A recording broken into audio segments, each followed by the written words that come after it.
Khuborjylla kala shim karai ban pentre kamno da standard operating procedure na kabenta ban te Kyndon ya kajing pendon kam bakala ya ki light saw Pynpah Siren bat tak yet Iong haki kali Sorkar ya kani karai la shim da kunhun menteri ke Sorkar kabala shong jingalang hani kesni balang hapo kajing peniat menteri rangba kajela u konrat ke sangma hanan polok. So basically the tinted glasses will be only for official vehicles of Z plus and Z category protectees will be there, and obviously there's a committee which is headed by the principal secretary, and hence if there are any specific cases being mentioned there, only those will be allowed. For the siren, I'll just read out. The sirens can be used only by vehicles of police, emergency services, pilot and escort vehicles of VVIPs and VIPs.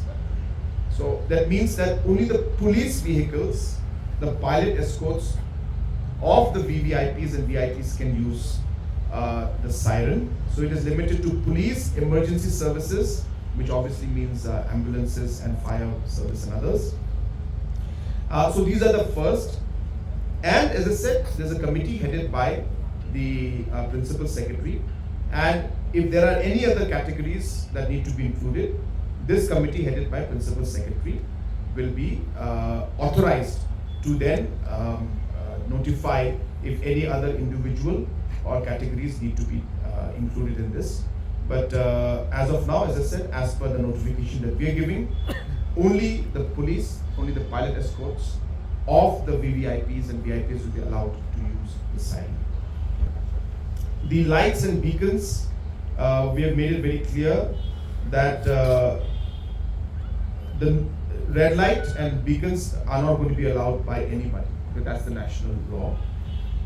Flashers that are there, which are being a substitute being used nowadays, again, it will be only by the specific notification of the Transport Department. So only those who are notified by Transport Department can use the flashes, but that again, as I said, it can only be done once the Transport Department notifies. That means even I have to, the Chief Minister's office also has to write, and we will only then the permission will be given. So the Transport Department will give the necessary permissions. Nameplates on vehicles. Again, the State Transport Department from time to time will notify the list of persons who are entitled to use the nameplates.